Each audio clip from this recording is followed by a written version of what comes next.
TGT PGT practice set number 7। चलिए प्रारंभ करते हैं।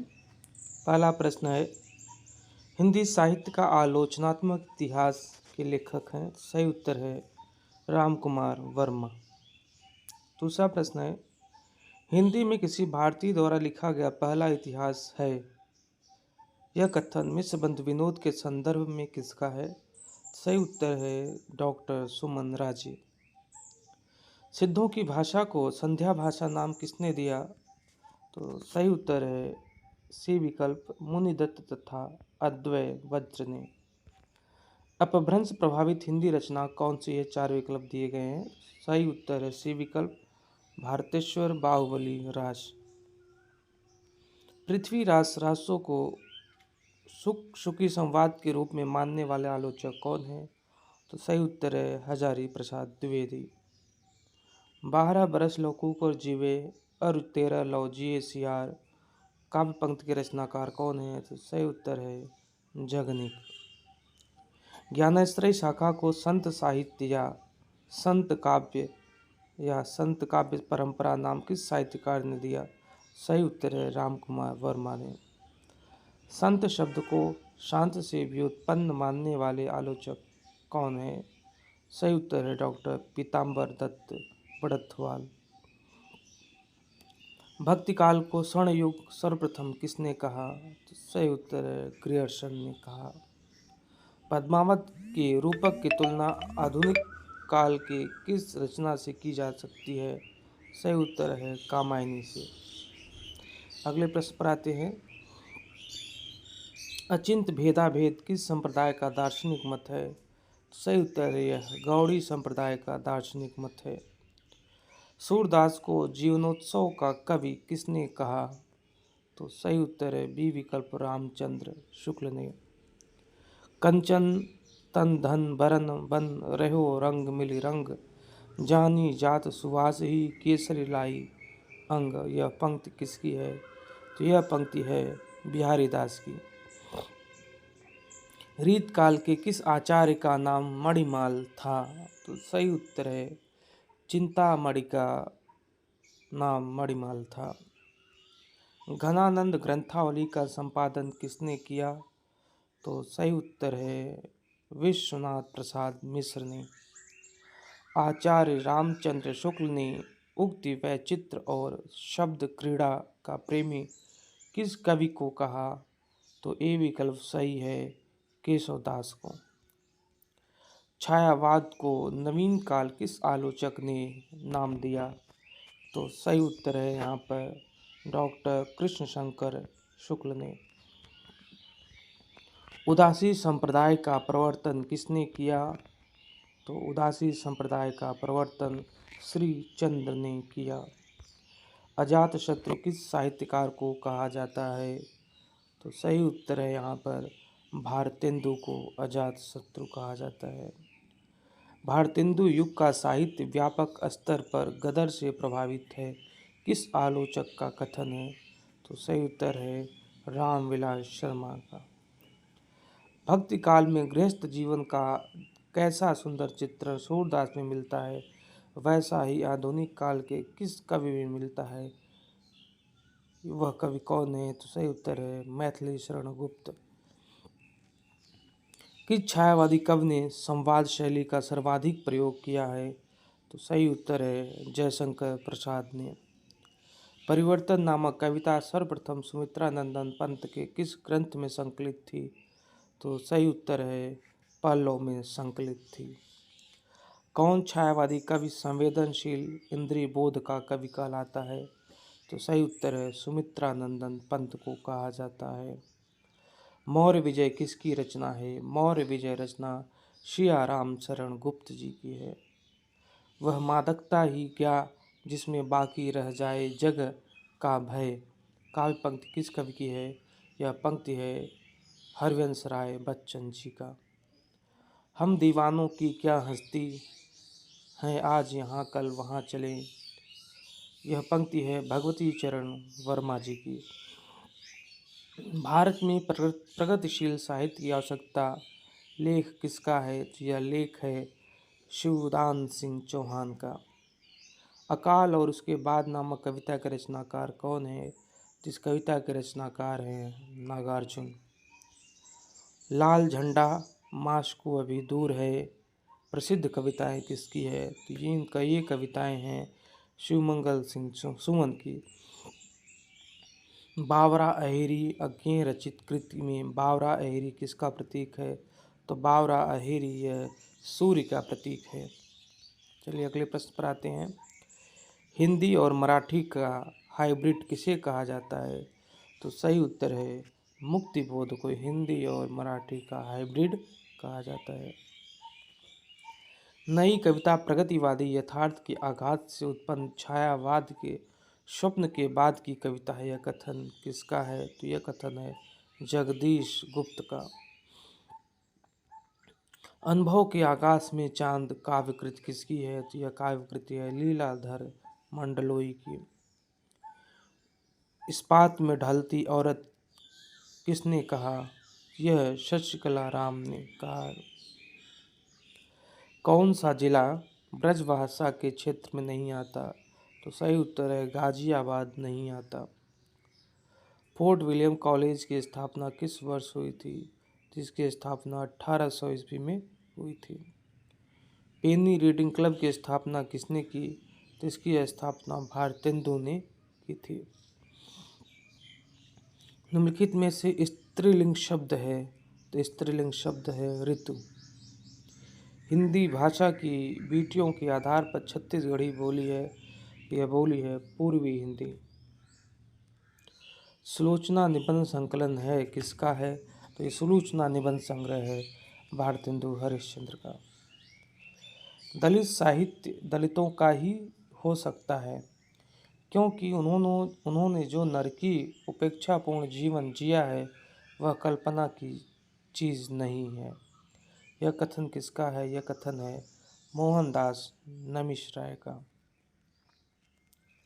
दलित साहित्य की अवधारणा और प्रेमचंद के लेखक कौन हैं? तो इसके लेखक हैं सदानंद शाही। हिंदी के किस समाचार पत्र में खड़ी बोली को मध्यदेशी भाषा कहा गया है? तो सही उत्तर है उदंत मार्तंड में। मेरी कॉलेज की डायरी के लेखक कौन है? तो मेरी कॉलेज की डायरी के लेखक हैं धीरेन्द्र वर्मा। शेष स्मृतियाँ में किसके गद्य गीत संकलित हैं? सही उत्तर है डॉक्टर रघुवीर सिंह के। कला के हस्ताक्षर किसके द्वारा लिए गए हस्ताक्षर का संग्रह है? सही उत्तर है देवेंद्र सत्यार्थी। पहाड़ों में प्रेममय संगीत किसका प्रसिद्ध रिपोर्टाज है? तो सही उत्तर है उपेंद्र नाथ अश्क का। हिमालय की यात्रा किस लेखक की पुस्तक है? तो इसका सही उत्तर है काका कालेलकर का। कितनी शहरों में कितनी बार की लेखिका कौन है? तो इसकी लेखिका है ममता कालिया। एक युग एक प्रतीक के लेखक कौन है? देवेंद्र सत्यार्थी। आज के अतीत के लेखक कौन है? तो आज के अतीत के लेखक हैं भीष्म साहनी। प्रेमचंद घर में नाम से प्रेमचंद की जीवनी किसने लिखा? तो सही उत्तर है उनकी पत्नी शिवरानी देवी ने। अगला प्रश्न है किस आलोचक की आलोचना को ध्वंसात्मक आलोचना कहा गया? तो सही उत्तर है रामविलास शर्मा की आलोचना को। गांधीवाद की शव परीक्षा निबंध संग्रह किसका है? तो यह निबंध संग्रह है यशपाल का। महादेवी वर्मा का संस्मरण गिल्लू किस संकलन में है? सही उत्तर है मेरा परिवार संकलन में है। बाजे पायलिया के घुंघरू के लेखक कौन है? तो इसके लेखक है कन्हैया लाल प्रभाकर। मनुष्य के आचरण के प्रवर्तक भाव या मनोविकार ही होते हैं, बुद्धि नहीं। यह कथन किसका है? तो यह कथन है रामचंद्र शुक्ल का। हिंदी आलोचना में जातीय शब्द का राष्ट्रीय अर्थ में सर्वप्रथम प्रयोग किसने किया? तो सही उत्तर है भारतेंदु हरिश्चंद्र ने। प्रसाद पंत और मैथिली शरण निबंध किसका है? तो यह निबंध है दिनकर का। मुक्तिपथ नाटक के रचयिता कौन है? तो मुक्तिपथ नाटक के रचयिता है विश्व प्रेम मादा कैक्टस नाम नाटक किसने लिखा? तो मादा कैक्टस नाटक लक्ष्मी नारायण लाल ने लिखा। कहानी जीवन की प्रतीक छाया है, कथन किसका है? यह कथन है अज्ञेय का। दूसरी औरत होने का सुख और बिना छत का मकान कहानी संग्रह किसका है? तो यह कहानी संग्रह है इंदु बाली का।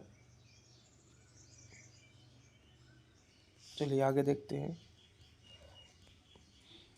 अगला प्रश्न है, हमें प्रयोगवादी कहना उतना ही सार्थक या निरर्थक है जितना हमें कवितावादी कहना।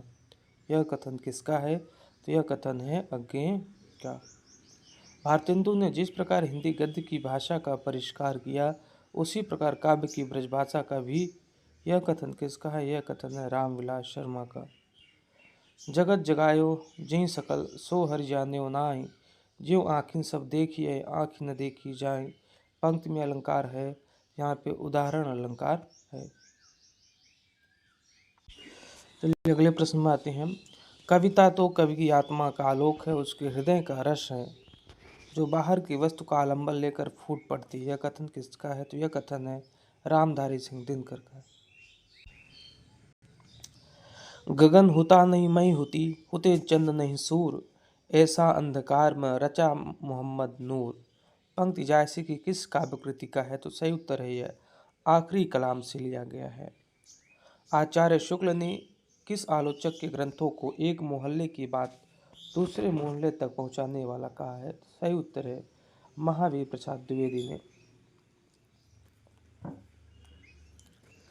प्रश्न में दो कथन दिए गए हैं, इनमें से एक स्थापना है, दूसरा तर्क। सही विकल्प का चयन करना है। कबीर क्रांतिकारी कवि हैं, यह सही है।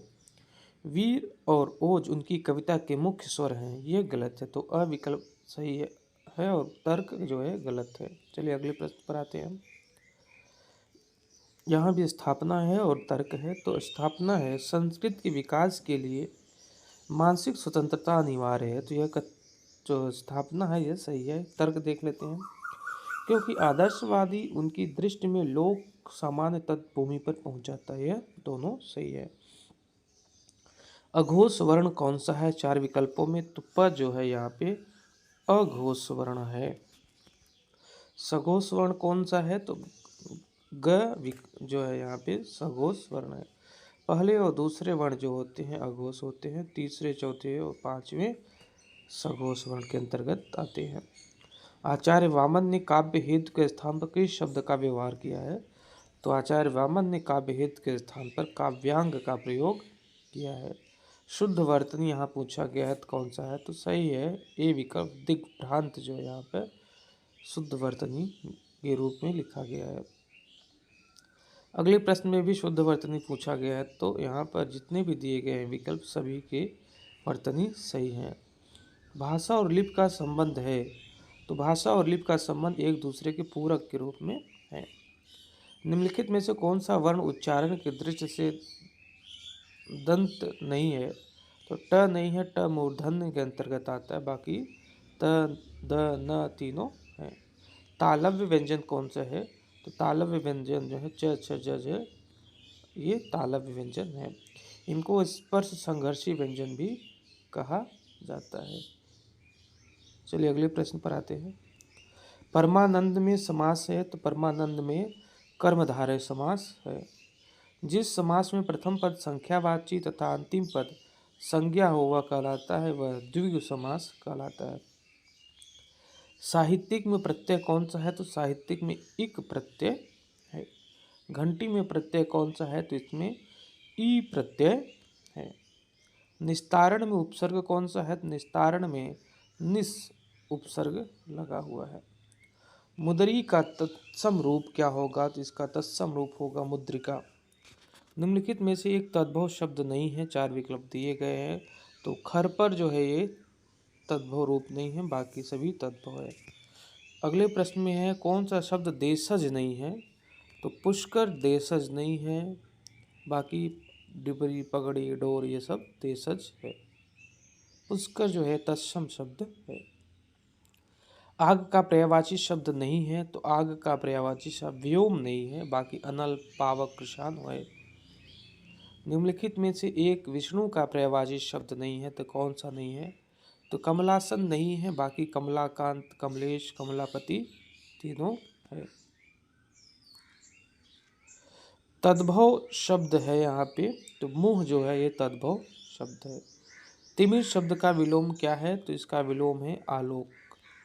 चलिए अगले प्रश्न पर आते हैं। श्री गणेश शब्द का विलोम होगा, तो इसका विलोम है इति श्री। घोड़ा थोड़ा नपा तुला भोजन करने वाला वाक्यांश के लिए उपयुक्त शब्द होगा मिताहारी। ऐसी जीविका जिसका कुछ ठीक ठिकाना न हो के लिए एक शब्द है आकाश वृत्ति।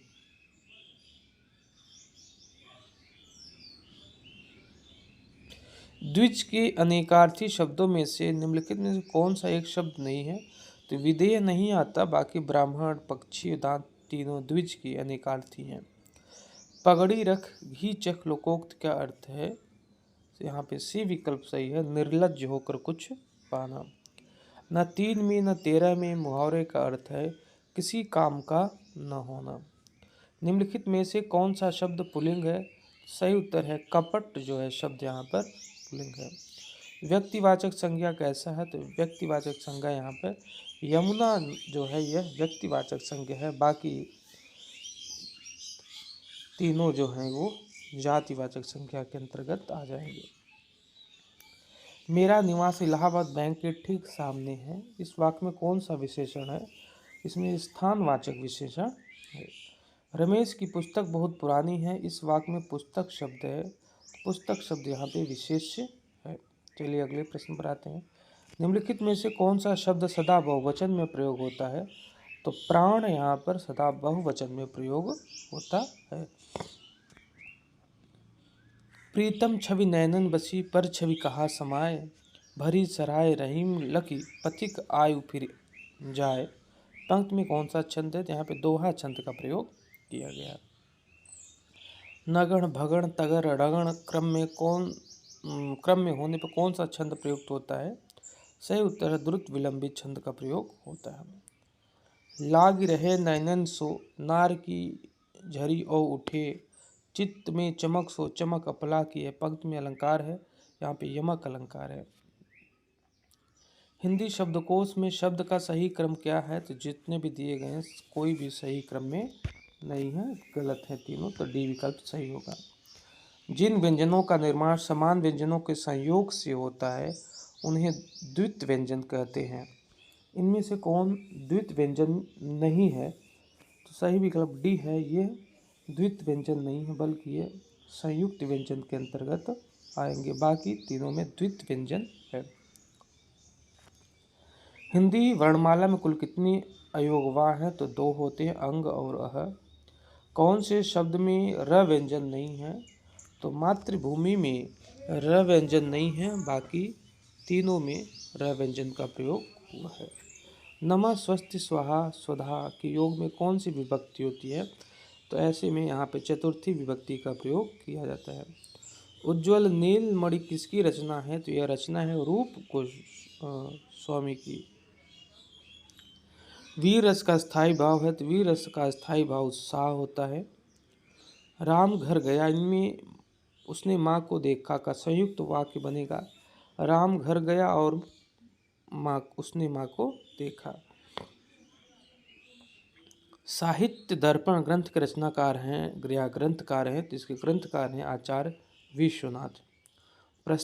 प्रस्थान त्रयी में आते हैं, तो प्रस्थान त्रयी में ब्रह्मसूत्र, उपनिषद और गीता तीनों आते हैं। सुरेश शब्द में संधि है, इसमें कौन सी संधि है? तो यहाँ पर गुण संधि का प्रयोग है। पत्राणाम पत्रम शब्द का शब्द रूप होगा, यह षष्ठी विभक्ति बहुवचन होगा। पठ धातु का मध्यम पुरुष बहुवचन का धातु रूप होगा पठत होगा। निम्नलिखित में से कौन सा कवि कालिदास से पूर्ववर्ती है? तो कालिदास से पूर्ववर्ती कवियों में भास आते हैं। यद्यप का संधि विच्छेद होगा, यदि और अपि होगा। चलिए अगले प्रश्न पर आते हैं। श्रोता के लिए किस सर्वनाम का प्रयोग किया जाता है? तो श्रोता के लिए अन्य पुरुष सर्वनाम का प्रयोग किया जाता है। एक मिनट रुक जाइए। तो श्रोता के लिए किस सर्वनाम का प्रयोग किया जाता है? तो सही उत्तर यहाँ पे मध्यम पुरुष होगा, ये गलत है।